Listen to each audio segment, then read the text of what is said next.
Oh, this is the last day of the winter's retreat.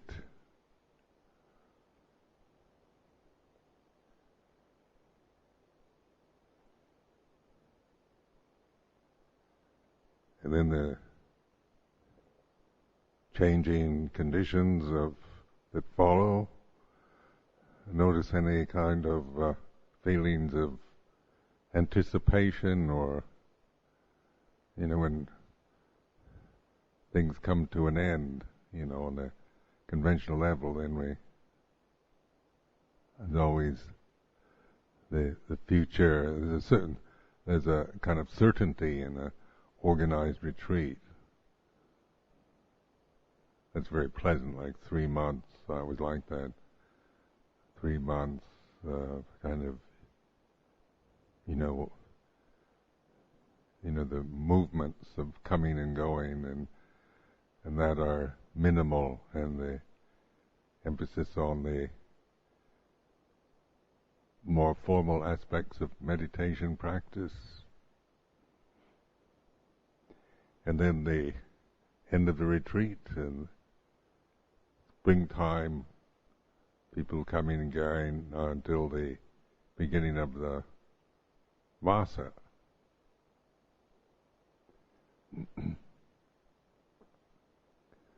So in awareness, this does not preclude awareness. It's in this witnessing, the way it is,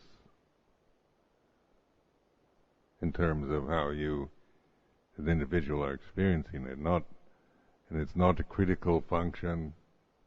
No way you should feel or shouldn't feel, but the willingness to recognize that conditions, when they arise, change, presents different combinations of conditions, and this is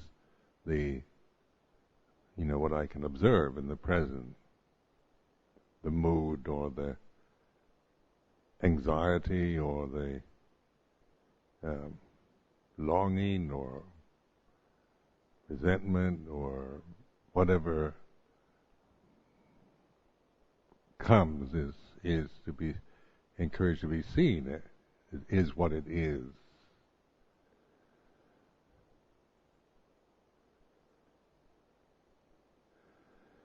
The personal side, it's our whole cultural conditioning and the basic illusion of self is to interpret everything in a personal way, and take everything personally. So that this is why I encourage so much to and emphasize this of seeing in terms of witnessing, just knowing things as they are, rather than judging them. When we pass judgment, then it gets very personal, because personalities are based on what should or shouldn't be, right and wrong, good and bad, views and opinions, preferences, prejudices. And these are all about qualities and attitudes, things that create us, that become our personalities. Where the Buddho, the knowing, isn't a critical, is not criticizing, not saying what should be or shouldn't be, and it's not personal. It's not saying that it is mine, but it is what it is. So they call this panya, or discerning.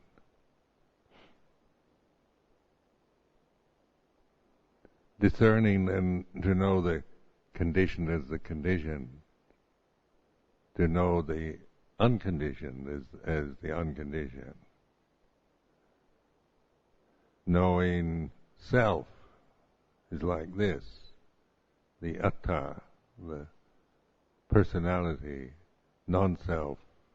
There's a discerning, there's not saying non-self is better than self, or we should not have any sense of a self, or not have any personality. Then it gets into that mode of self again.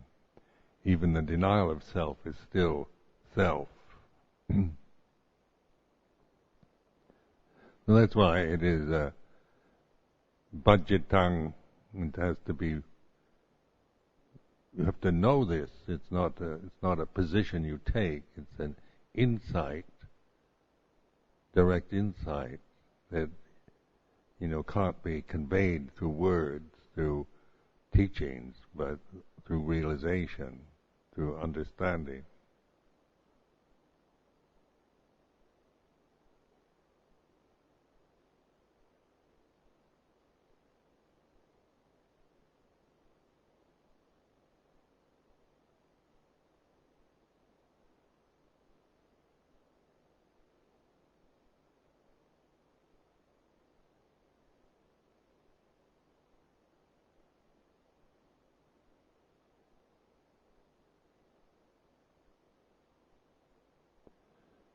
So the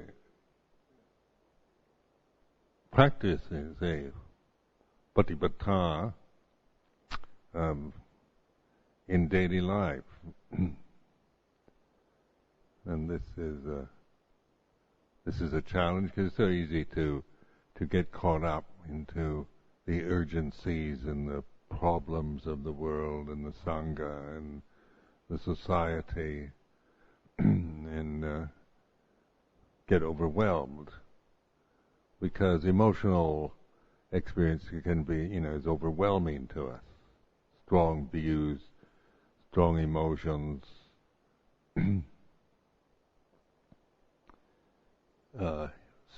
strongly held views, isn't it?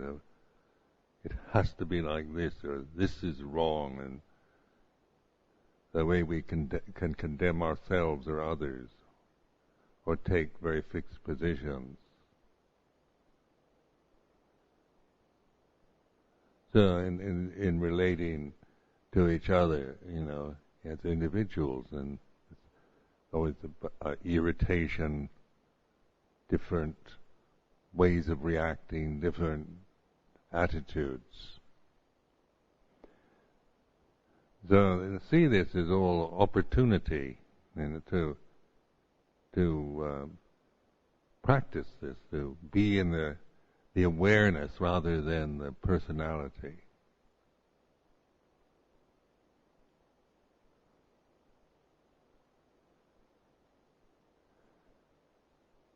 And we go through, so many kind of ups and downs, and whatever you're doing, whether you're a samana, monastic, or layperson, whatever human nature is, a highly emotional, sensitive experience.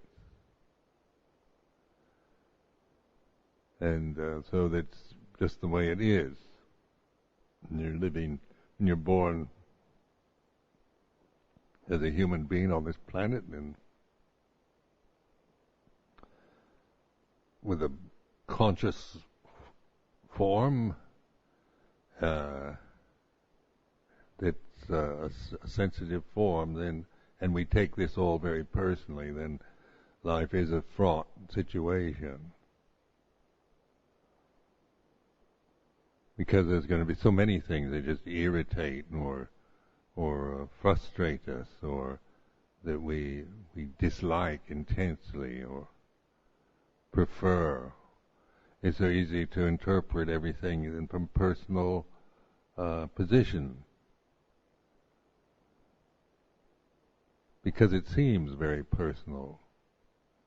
It's so easy to fall back in the trap of Sakyaditi and to because I feel this way and I feel like this, and this feeling is very strong, and it's definitely me. It says it's me. It kind of screams, me, me, me.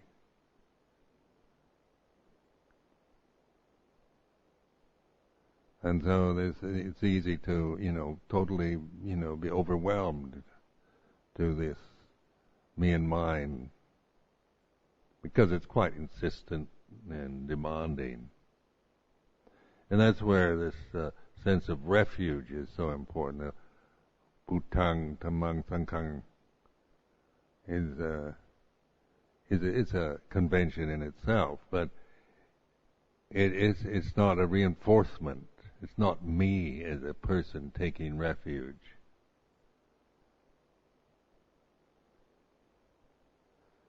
But to access that, to be that refuge itself, to be Bhutto, aware of the way things are. And that's what bhavana is really all about, developing, cultivating this way of awareness.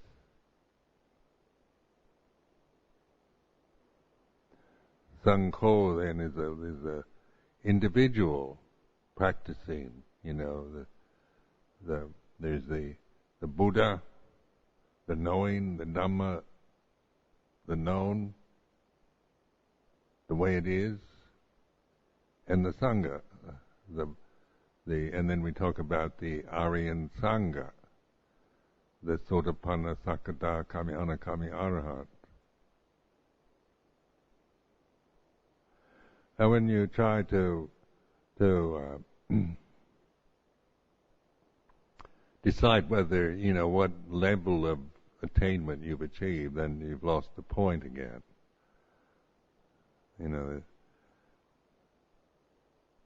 Or to see these terms in personalities, like so and so's a stream enterer, so and so's an arahant, things like this,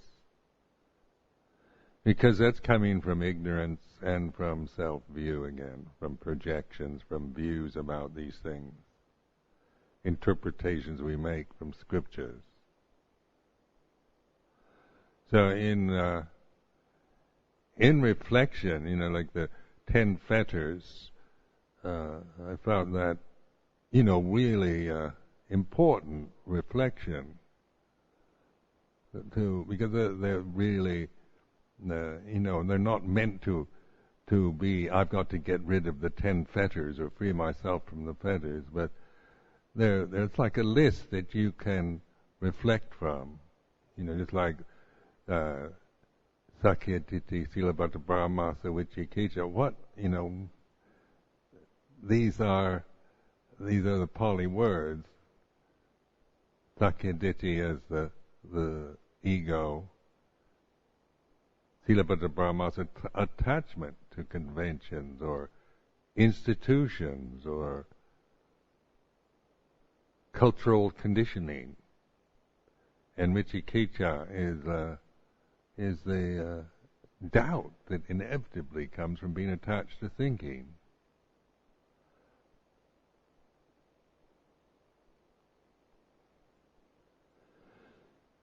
And so doubt is a real one of the kind of ghosts that haunt us, and that really hang around and create depression, misery for us because of the thinking. We're thinking and inevitably, about ourselves as a person, which creates doubt as a result. Because that's the way it is. Thinking is like that. It's not liberating. You can't think yourself into liberation.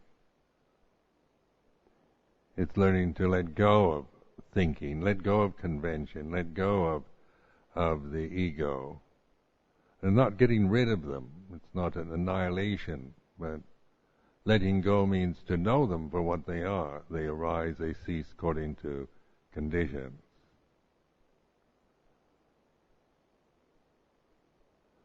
So then the discerning, ability to discern, know self, and I reiterate this again, that what self, this is my insight from practice, the way I practice, what I'm sharing with you, is that in the stillness, the sound of silence, awareness, there's no self. When I'm in the flow of that stream of silence,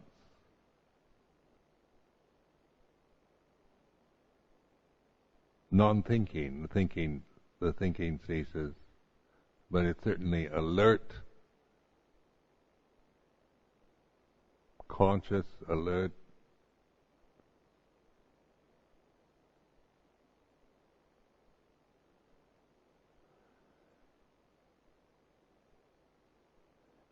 And if I start thinking about myself, then self arises, or sakyaditi arises. And just to, investigate that, to know when there's no self and when there is self.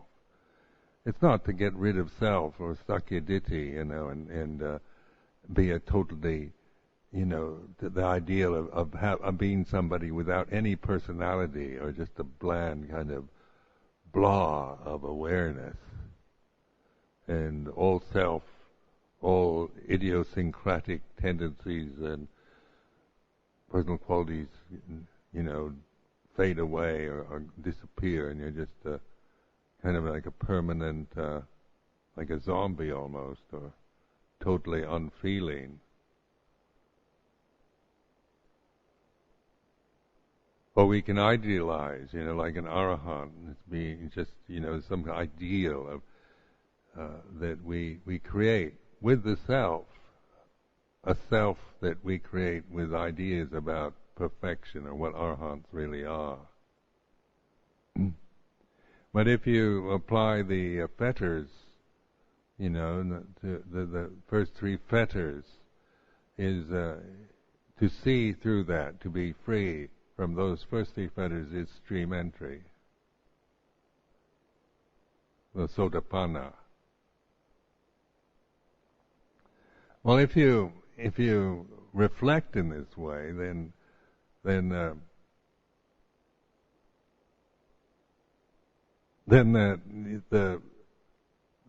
these artifices that we create, you create yourself as a person.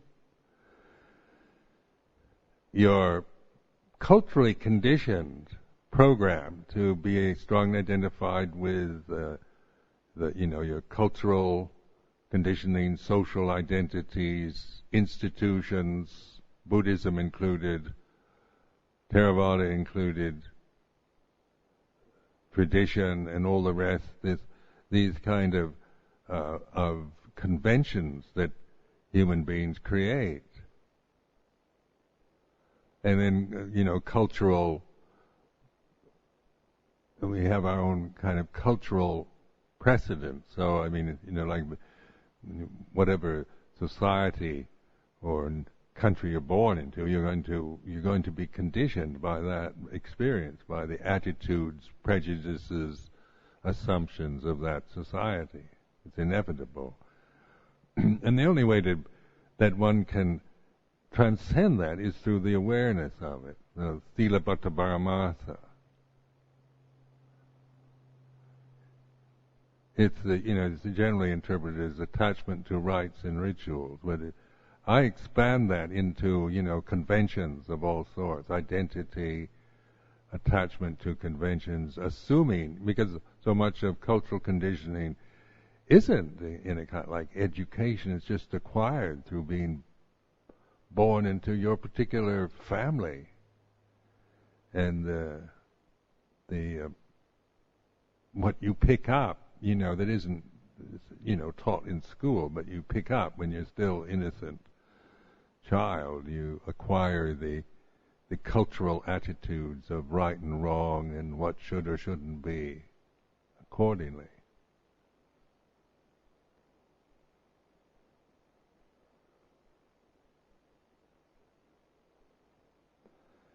So the way out of the whole conditioning process from Sakyaditi, Silabhata Paramasa, and even language is through this awareness.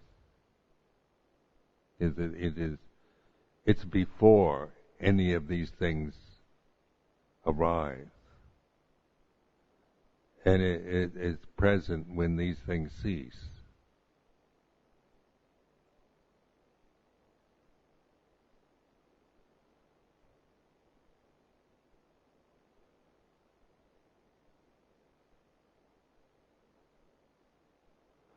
So in the stillness, in this stream of silence, stillness, then the like the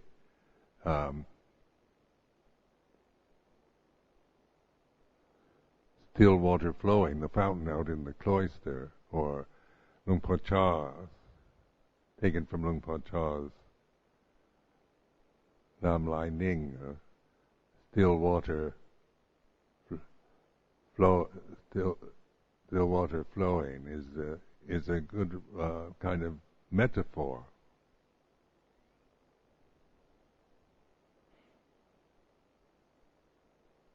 Because it's stillness, and yet it's not a stasis. It's not like a, something fixed.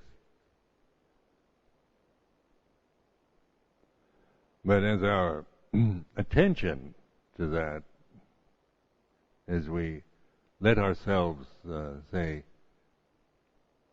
rest in this stillness, then the perspective on the ego, the conditioning, and the thinking process is very accurate. Because this is not a thinking process. It's not a cultural condition. It's not an individual, personal, has no individual personal qualities.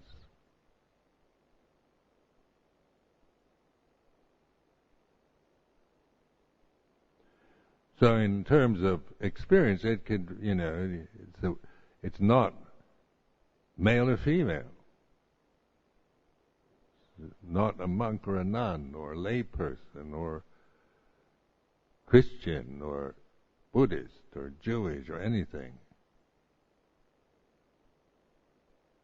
that has any. These are created conditions. These are man-made, being Buddhist, Jewish, Christian, male, female. We create these concepts. We identify with them.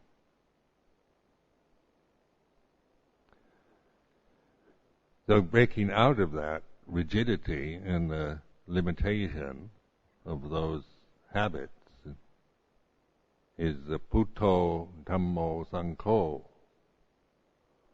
Putting it in the Buddhist conventional terms is a expedient language, really. But don't attach to even that.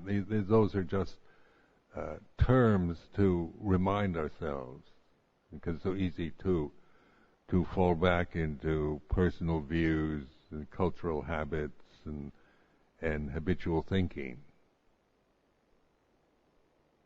or assumptions we make. Like cultural conditioning isn't even all that conscious. It's just the way we tend to think or do things that we've been conditioned to do through being born in England or Germany or Japan or America.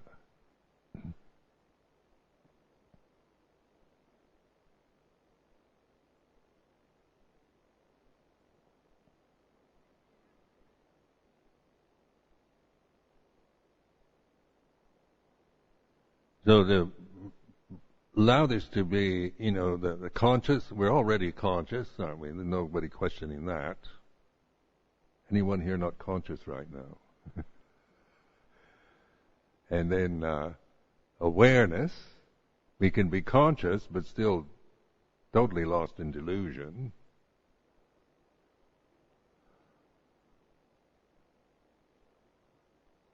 But with awareness, alertness, consciousness, and then wisdom comes from that, seeing things as they are.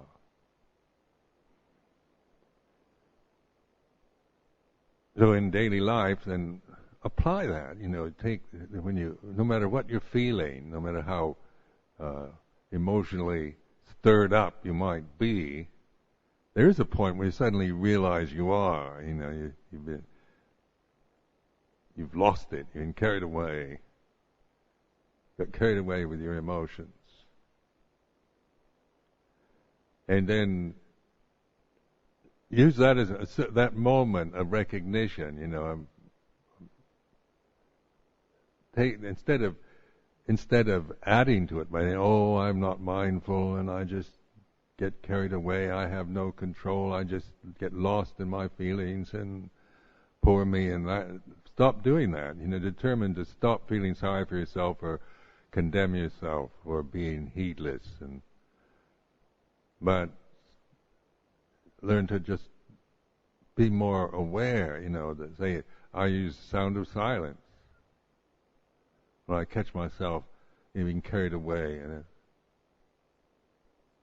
then I listen for the sound of silence, and it stops. And not to get rid of the feeling, but just not to continue in any way, with that habit.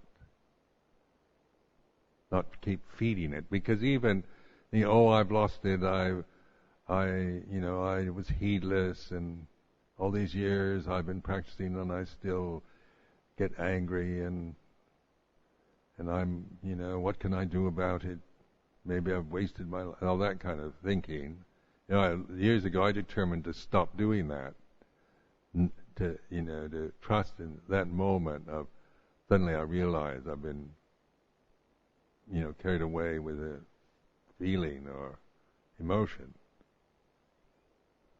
And then that's the sign to go right into the silence or the breath. If the sound of silence isn't that easy for you, then the breath, the inhalation, exhalation is always good.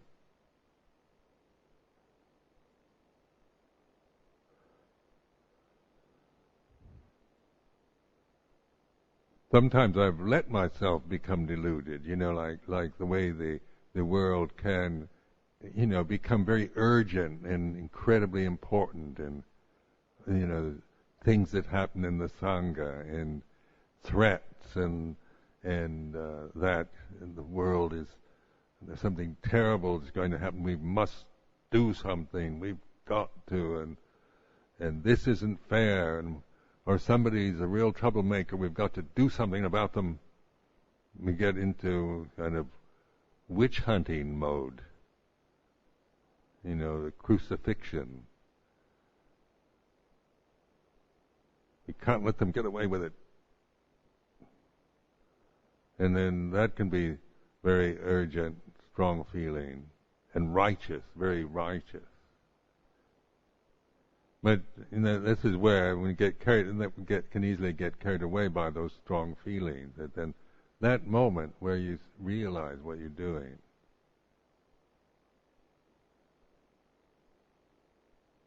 Because as you trust your awareness more, then the urgency of the world is it still has this quality of being urgent and terribly important in life and death and all that, but you're no longer so easily caught into the power of that emotion, because you're developing wisdom, and you can see the world is like that. It's full of crises, catastrophes, threats, Armageddons, devils, ghosts, unseen forces, aliens, terrorists, serial killers, maniacs, war. I mean, we're so warlike,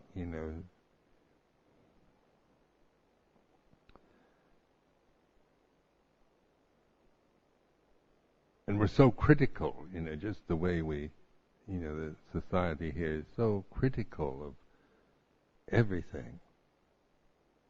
Because we all know what should be, and we all like Britain to be perfect, just we all know how it should be, and so because it isn't, it's not an ideal, it is the way it is, and we can we can react and just say, oh, it's present government, the Prime Minister, the royal family, the Tories, the Labour, the Americans, French, the Islamic terrorists, and we can wind ourselves up with righteous views and fears and anxieties, because the world is like that. The world is worry. It's always a sense of doom and loss in it, and impending danger, and because the conditioned realm is like that. If, with birth there's death. If you're not born, you don't die, but birth is, means that we're subject to all kinds of things. Being born means that old age, sickness, loss, grief, sorrow, anguish, despair. We know life should be fair, and everybody should be compassionate and just and merciful, and people should be good, and they should not do bad things, and we should be honest and not tell lies. We all know this. But the world, is not like that. I mean, it changes.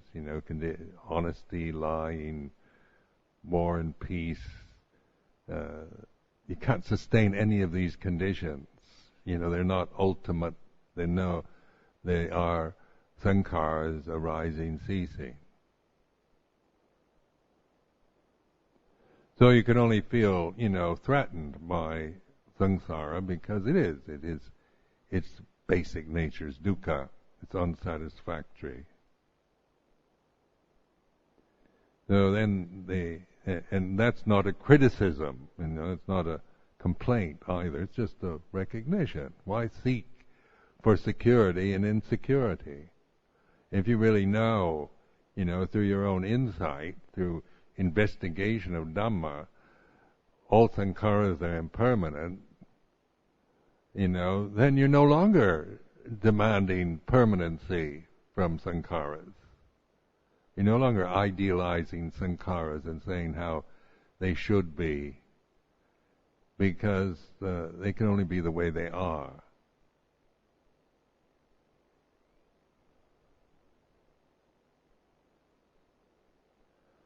So then that complaining stops, grumbling, complaining, criticizing, and all that, those kind of mental habits we have by feeling that how things should be, or how somebody else should be, or how you yourself should be. Feeling guilt-ridden or inadequate because you can't be what you should be.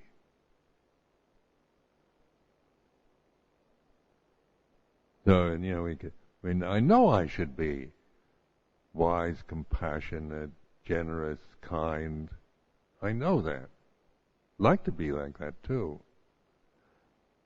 Shouldn't be petty and selfish, easily angered, jealous, frightened, lustful. Shouldn't be that.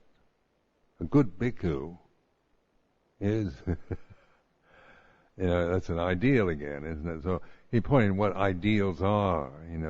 They are beautiful. There's no question of that. But they are sankharas too. They come and go. You can't hold on to an ideal, and sustain it, because the samsara is not ideal. It is birth, old age, sickness, death, or that process of arising, the peak, the cessation. So the inhalation, exhalation is the pattern, isn't it? You have an inhalation, it begins, and it rises, and you inhale, reaches a peak, and then that conditions the exhalation begins, and it ceases and reaches an end. and then the inhalation begins. I mean, it's just as simple as that, obvious, matter-of-fact kind of pattern. But in Anapanasati, this is the pattern. You can, as I've said before, I always find it much more easy to concentrate on an inhalation than an exhalation. You begin to notice that sustaining, really being with the inhalation was much easier. And my mind tended to wander on the exhalation. Just noticing things like that. How, the birth and growing up, youth, reaching the peak is quite exciting, exhilarating, and interesting and promising. It can be anyway. And then you reach the peak, and then you just get old, weaker, sick, dead. The body. So youth, and that is, it's inspiring. It's in like an inhalation. We can get, just thoroughly attached to that. But imagine being attached, to how ridiculous it is if we detest exhalations, because we only like inhalations. I mean, that is absurd, isn't it? Can you imagine inhaling forever?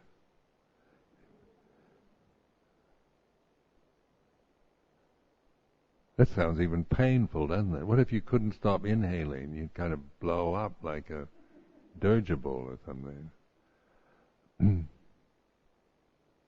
Get inflated and float up into the sky. I mean, and the same with youth, just being young forever. Is there's a value in the peak moment, inhaling the peak, and then the exhaling. So that in the life of a human body, is none of it is better than ultimately better than anything else. It's the process we're interested in being able to witness it, learn from it, rather than identify and prefer, one stage over another.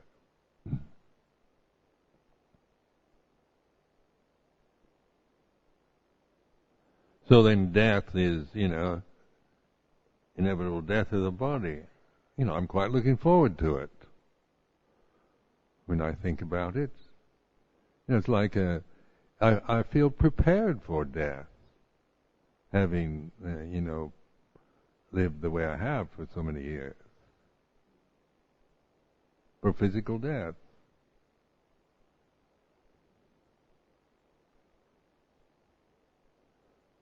It's an important event. It's not a kind of failure, some dreadful, horrible thing.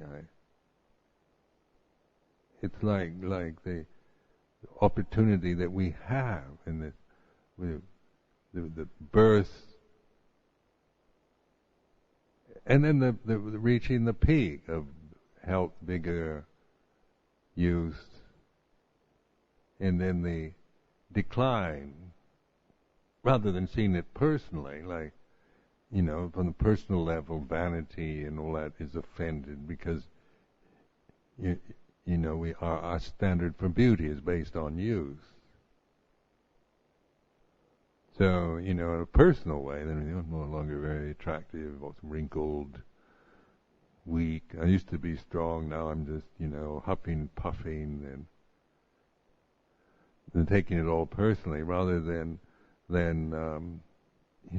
observing the Buddha, knowing the Dhamma.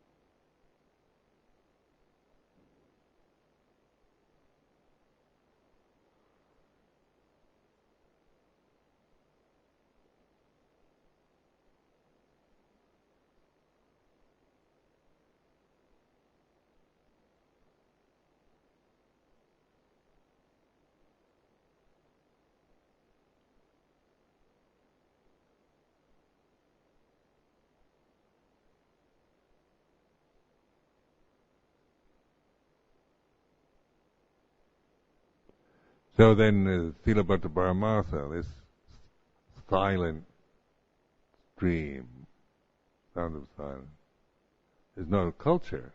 It isn't not European. It's not Asian.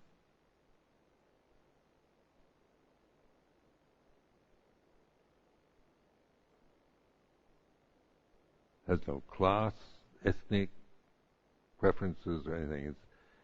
But it is. There's wisdom there. It's not. I can't claim it as kind of me as my wisdom. But if I trust in this, then the discerning ability is strong. The discerning is in the results of attachment, the suffering that comes through attachment, the suffering that comes through self-view, through thinking, through idealizing everything, through identification with class, race, culture, gender, religion. And discerning, you see, the suffering of attachment. So dukkha in the First Noble Truth, there is this dukkha. And to let go of this dukkha,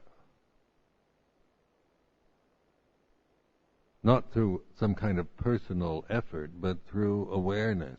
It's a discerning, allows it's intelligent. It's like putting your hand in the candle flame, putting your finger on the candle flame. It hurts, so you don't do it again. You recognize, that if you keep putting your finger in the flame, it hurts, and then you don't have to do that. Sometimes you have to maybe to put it out, but not as general way of living. You don't want to sit around with a candle burning your fingers and saying, "Why do I suffer so much? My hand hurts me all the time. It's your fault." You see, you actually don't need to do that. You don't need to burn yourself endlessly and be tortured by that when you discern the cause of the suffering.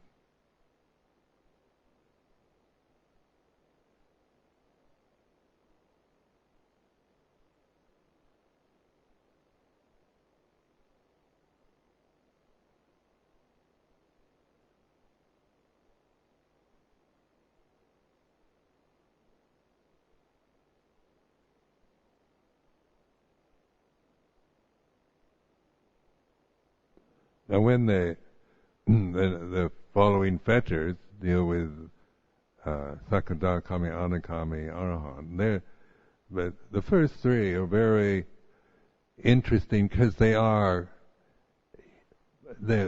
kind of conditioning, cultural conditioning, language and self-view. They're created by human beings. They aren't just natural conditions, the natural conditioning of life. It's like the body, the human body, is the natural condition. I didn't create the body. But the artifice that I put onto the body is this body's me. I am this body. And so, and so this body's needs, its instincts, its drives, and so forth are interpreted always as mine, me. My sexual drives, my anger, my fears, my this, my that. Because the body's me, and so everything is interpreted from Sakya Ditti, from the sense of me. But that is, if the body is what it is, it's like the flowers and the trees and the fish and the birds, the natural conditions. natural world.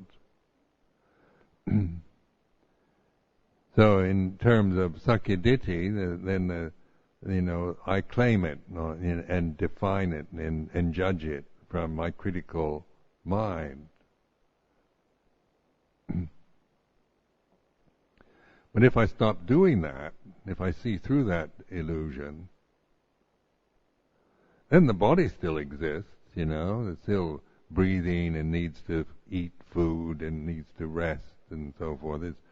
Because that's the way human bodies operate. They're supposed to do that.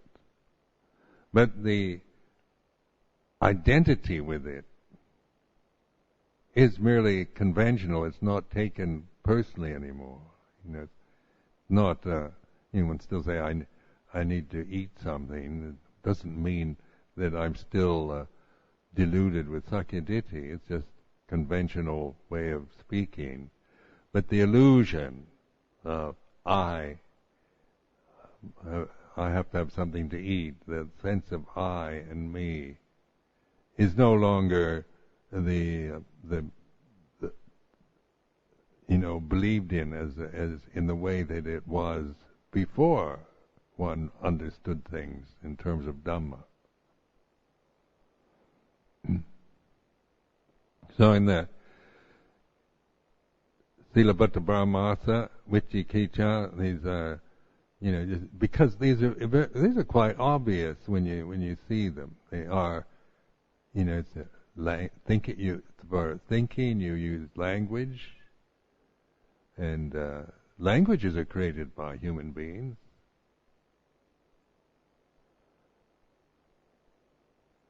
And values, preferences, cultural values, cultural preferences, and all these things are created by us, by human beings, and out of ignorance. And usually, avijja is the cause. So when the only way you can actually see that is through awareness, because it's not. Otherwise, you're just playing with your mind. It's not anything against culture, class, race, gender, religion. It's not an annihilationist teaching to destroy conventions and stop thinking and permanently, just refuse to think. But it's recognizing that what these are, and no longer identify, no longer limit yourself or bind yourself to these artificial conditions that we project onto life, which is the cause of suffering.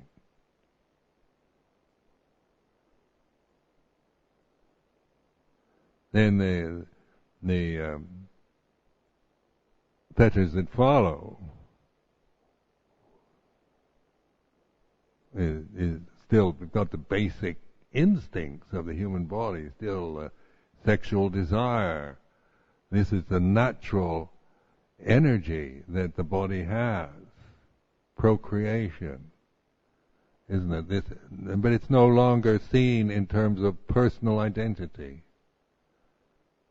Not something, where, and from sakyaditi, then we strongly identify with sexuality.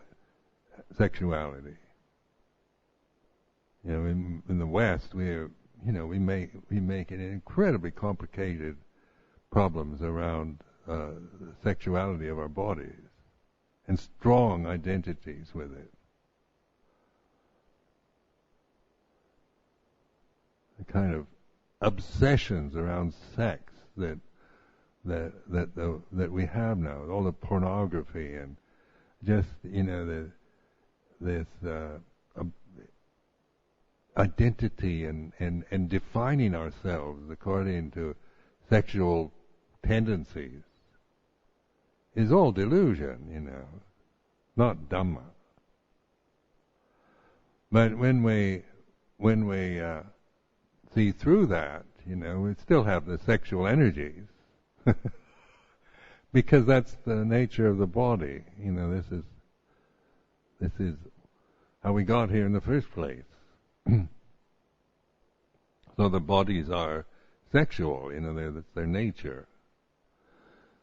But the identity with it falls away. It is what it is.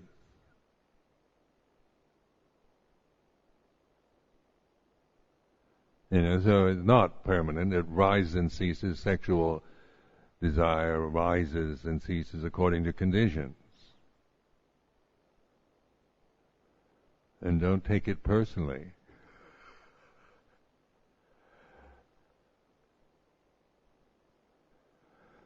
And so then then the challenge is the awareness with these energies, and anger, like Vyapada and that kind of this negative anger or hatred. These are kind of primal emotions. These are not personal. They're just, anger is part of this realm. Animals get angry. So then we take it personally, so that it becomes, become neurotic and complicated personalities because of these identity and fears of these energies that we experience. So this is where the refuge in this stream of awareness gives you perspective on that. So you no longer just react in either following blindly or suppressing these energies.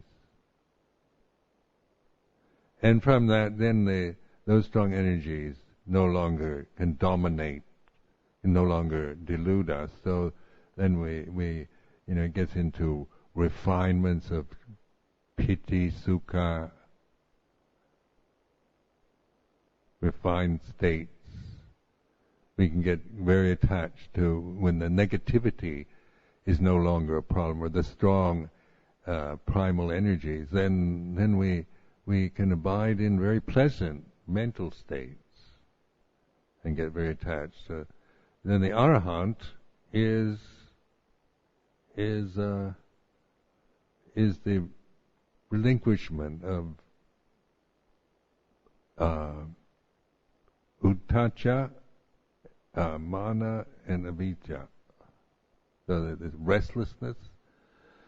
Mana is still, it's not sakyaditi, but it's still in a kind of lingering assumption of separateness. I am. And then it comes from avijja.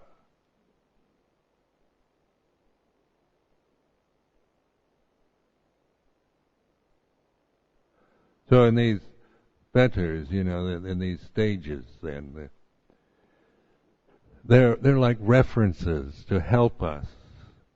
They're not They're not stages to attain in some personal way. We get it wrong when we want to attain stream entry as a person or become an arahant. I mean, it's just sakyaditi again. Can I, Ajahn Sumedho, become an arahant in this lifetime? People speculate. I've heard people say, well, no more arahants, can't do it now. Even heard people say there's no more stream enterers. And Buddhist monks that read scriptures, no Pali, can say things like that. Abhidhamma people can make these statements. But then in terms of like thinking about it, whether I have attained this or not, then I'm giving up that whole delusion of self. Means that there's no person to attain anything. For me to think I have to attain stream entry, that I have to go back to being Ajahn Sumedho, who is hoping to attain stream entry or arahantship. That's back in the Sakyaditi Silabhata Paramasa Vichikicha realm. Isn't it? That's self, it's ignorance, and Sakyaditi, personality, sense of myself, wanting to become this ideal, the arahant, the ideal. I would like to become an arahant as an ideal. So that's where, these words are not meant to be, clung to in any way. They're pointing at reality. The encouragement of the Buddha is always awakened attention, seeing things as they are, not becoming anything.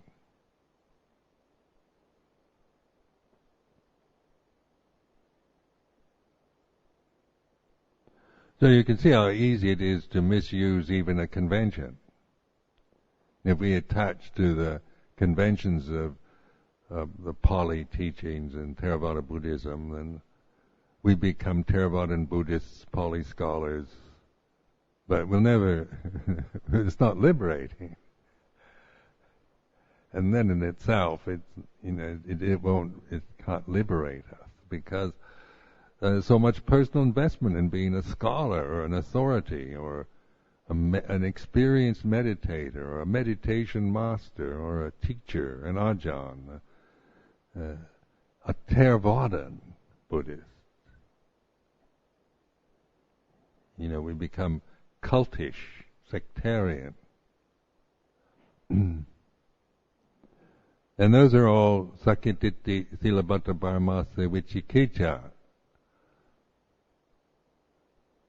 Those are not natural conditions. Those are created by human beings. So the Buddha is pointing to nature, to the natural way of things, the Dhamma. So Dhamma then is the natural, is what's the way things are, what's natural, what isn't, not created by me out of ignorance. It's not something created by me out of personal ambition or sense of me being a separate personality that wants to become something that, an ideal I have about perfection. Giving up that whole tendency, then you have the strength of that awareness to deal with the natural conditions of human body, sensory world. What's left after the self is kind of no longer the modus operandi for experience, but the reality of just having a physical body, eyes, ears, nose, tongue, and intelligent mind. So you can see that it's relinquishment, letting go through awareness, not through rejection, aversion towards anything. So like they have this word nibbita, a kind of, in Pali, which conveys a kind of world weariness. When you see the futility and the suffering that comes through attachment, you get weary of it.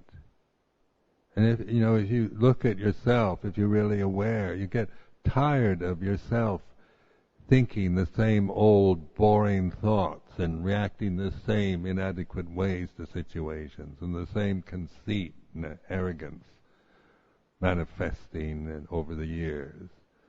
When you're young, it isn't, you still haven't lived long enough to maybe be weary of it. When you're my age, you're really bored with the world. Just to keep promoting oneself and been through it so many times, so many it just keeps repeating itself. Reactivity, habits, that, habitual behavior. So the release from that is the awareness. The nibbita, or this weariness of just being caught in the trap and having to go through the same thing over and over again. That's why people commit suicide or take to drink or something just to stop it, to get away from it for a while. Or the Buddha suggested a more skillful means than getting drunk or taking drugs. And that is awareness. Waking up and seeing the way, really this whole invitation to investigate, know for yourself.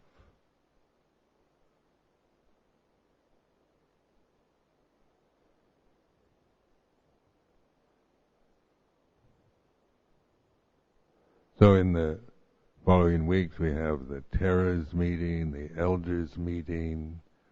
I'll be moving to Chithurst, and all kinds of changes, people coming and going, emotional scenarios, clashes, great meetings, and so forth, the coming together, the separation, the opinions and views, attitudes, prejudices that we have and we experience from others. All great stuff, grist for the mill, isn't it?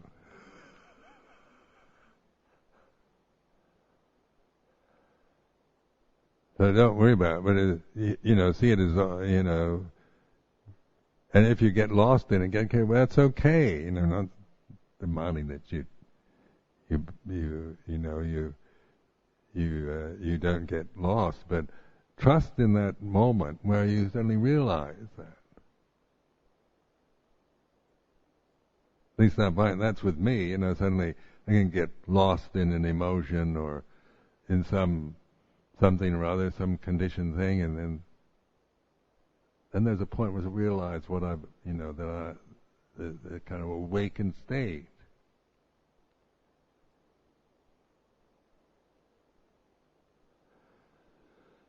And then I've developed this sound of silence, so go to that. To just stop the proliferating kind of self-criticisms that I used to have when I'd get carried away with things and then realize that I'd kind of blown it and made a scene, and then I'd feel guilty and remorse and torture myself even further, self-pity, despair, can't do it. And I decided, that is no good, that's useless. That's just useless suffering. Trust in that point where you suddenly realize, I got carried away. And then go to the present moment, so that like grounding yourself with the silence or the breath or the body, so these are here and now, and just to stop from the conceptual proliferations, the papancha that is we easily get taken by if we don't practice like this.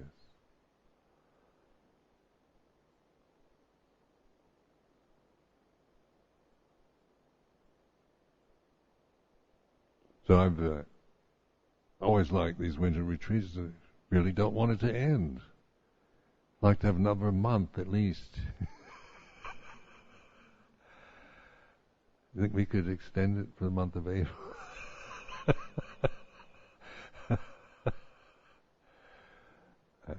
Because it is a special time, and the lay support has been wonderful. It's really greatly appreciated, and it is a wonderful, a unique opportunity.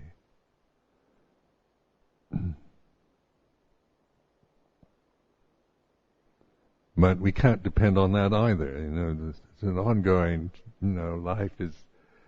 We have to flow with them and move with life as it happens. So that's where this, awareness is our refuge, not winter's retreats.